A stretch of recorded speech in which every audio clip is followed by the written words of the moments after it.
Graça e paz, queridos irmãos, louvado seja o nome do Senhor, amém? Nós vamos dar continuidade ao primeiro livro poético, que é o livro de Jó, né? São 5 livros poéticos, né? Nós temos aí Jó, Salmos, Provérbios, Eclesiastes, Cantares, amém? Pelo seu estilo literário, né? Pela forma que ele apresenta a sua história, ele é considerado, né, um livro poético, amém? Ele expressa emoções, reflexões e experiências humanas em forma de poesia. Por isso, eles são considerados livros poéticos, né, na Bíblia, amém? Nós vamos fazer a nossa leitura hoje do capítulo 3, 4 e 5. Vamos lá, capítulo 3, Jó amaldiçoa o seu nascimento e lamenta a sua miséria. Depois disso, abriu Jó a boca e amaldiçoou o seu dia. E Jó, falando, disse: pereço o dia em que nasci, e a noite em que se disse foi concebido um homem. Converta-se aquele dia em trevas, e Deus, lá de cima, não tenha cuidado dele, nem resplandeça sobre ele a luz. Contamine-no as trevas e a sombra da morte, habitem sobre ele nuvens, negros pavores do dia, o espantem. A escuridão tome aquela noite, e não se goze entre os dias do ano, e não entre no número dos meses. Ah, que solitária seja aquela noite, e suave música não entre nela. Amaldiçoe-na aqueles que amaldiçoam o dia, que estão prontos para fazer correr o seu pranto. Escureçam-se as estrelas do seu crepúsculo, que espere a luz, e não venha, e não veja as pestanas dos olhos da alva. Porquanto não fechou as portas do ventre, nem escondeu dos meus olhos a canseira, porque não morri eu desde a madre, e em saindo do ventre não expirei, porque me receberam os joelhos, e porque os peitos para que mamasse, porque já agora jazeria e repousaria, dormiria, e então haveria repouso para mim. Com os reis e conselheiros da terra, que para si edificavam casas nos lugares assolados, ou com os príncipes que tinham ouro, que enchiam as suas casas de prata, ou como aborto oculto não existiria, como as crianças que nunca viram a luz. Ali os maus cessam de perturbar, e ali repousam os cansados. Ali os presos juntamente repousam e não ouvem a voz do exator. Ali está o pequeno e grande, o servo fica livre de seu senhor. Porque se dá luz ao miserável e vida aos amargurados de ânimo, que esperam a morte e ela não vem, e cavam em procura dela mais do que de tesouros ocultos, que de alegria assaltam e exultam achando a sepultura. Porque se dá luz a um homem cujo caminho é oculto, e a quem Deus o encobriu. Porque antes do meu pão vem o meu suspiro, e os meus gemidos se derramam como água. Porque o que eu temia me veio, e o que receava me aconteceu. Nunca estive descansado, nem sosseguei, nem reposei, mas veio sobre mim a perturbação. Capítulo 4, Elifaz repreende Jó. Então respondeu Elifaz, o temanita, e disse: sem tentarmos falar-te, enfadar-te-ás, mas quem poderá conter as palavras? Eis que ensinaste a muitos e esforçaste as mãos fracas.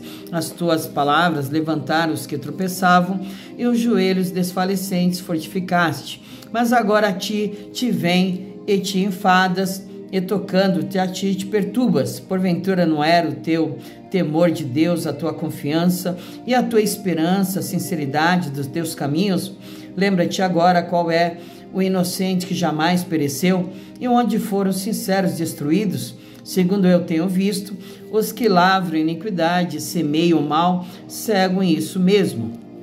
Com o hálito de Deus perecem, e com o assopro da sua ira se consomem. O bramido do leão e a voz do leão feroz, e os dentes dos leãozinhos se quebrantam.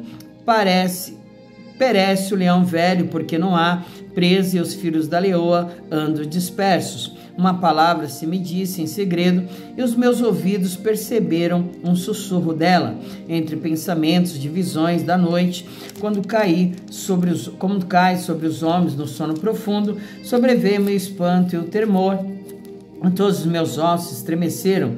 Então o Espírito passou por diante de mim, fez-me arrepiar os cabelos da minha carne. Parou ele, mas não conhecia a sua feição. Um vulto estava diante dos meus olhos, e calando-me ouvi uma voz que dizia: seria porventura o homem mais justo do que Deus? Seria porventura o varão mais puro do que o seu Criador? Eis que nos seus servos não confia, nos seus anjos encontra loucura. Quanto mais naqueles que habitam em casas de lodo, cujo fundamento está no pó, e são machucados como a traça. Desde manhã até a tarde são despedaçados, e eternamente perecem, sem que disso se faça caso. Porventura não passa com eles a sua excelência? Morrem, mas sem sabedoria. Capítulo 5, Elifaz exorta Jó a que busque a Deus. Chama agora alguém que te responda, e para qual dos santos te virarás?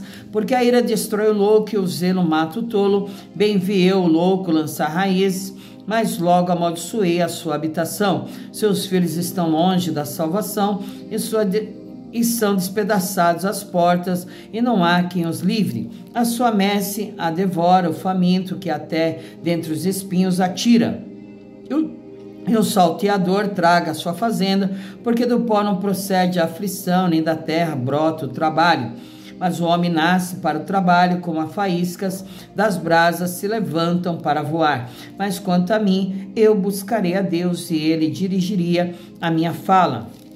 Ele faz coisas tão grandiosas que se não podem esquadrinhar, e tantas maravilhas que se não podem contar. Ele dá chuva sobre a terra e envia água sobre os campos, para pôr os abatidos no lugar alto, e para que os enlutados se exaltem na salvação. Ele aniquila as imaginações dos astutos, para que as suas mãos não possam levar coisa alguma a efeito. Ele apanha os sábios na sua própria astúcia, e o conselho dos perversos se precipita.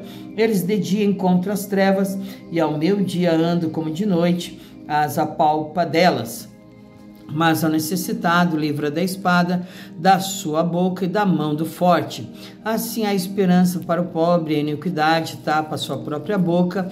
Eis que bem-aventurado é o homem a quem Deus castiga. Não desprezes, pois, o castigo do Todo-Poderoso, porque ele faz a chaga e ele mesmo a liga, ele fere e as suas mãos curam.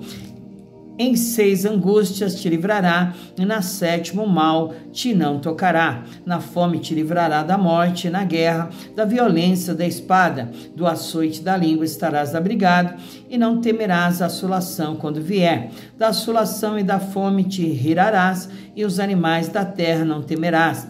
Porque até com as pedras do campo terás a tua aliança, e os animais do campo estarão contigo. E saberás que a tua tenda está em paz, e visitarás a tua habitação, e nada te faltará. Também saberás que se multiplicará a tua semente, a tua posteridade, como a erva da terra. Na velhice virás à sepultura, como se recolhe o feixe de trigo a seu tempo. Eis que isto já o havemos inquirido, e assim é, ouve-o e medita nisso para teu bem. Glória a Deus, louvado seja o nome do Senhor, irmãos, que nós vimos aqui então, a palavra de Elifaz, um dos amigos de Jó, que começa, a declarar-lhe as coisas de Deus, amém? Então, que nós possamos aí, continuarmos firmes no nosso propósito. Amanhã estaremos lendo 4 capítulos, o capítulo 6, 7, 8 e 9, até o capítulo 9, do 6 ao 9, nós estaremos lendo, se Deus assim o permitir, amém? Vamos orar. Senhor, em nome de Jesus, Deus querido, Deus amado, Deus de Israel, Deus dos profetas, maiores, menores, Deus de Israel, em nome de Jesus, nosso Senhor e Salvador, em que nós temos uma viva esperança de novos céus e uma nova terra, que nós adentramos diante do Senhor pelo novo e vivo caminho, pelo sangue de Jesus eterno, Senhor. Nós cremos e acreditamos na tua bênção, na tua vitória, que tu és o Emanuel, Deus conosco, e o que operando o Senhor, não há quem possa impedir, meu Pai. Agindo Deus, quem impedirá, diz o Senhor, na tua palavra, Pai. Em nome de Jesus, continuamos continuar no controle, continuar na direção de tudo aquilo que havemos de fazer, de tudo que ainda há de se dar no decorrer do dia, das horas, que o Senhor possa glorificar o teu santo nome através de nossas vidas. É em nome de Jesus que te pedimos por tudo. Amém. Fique com Deus e até amanhã, se o Senhor permitir. Amém?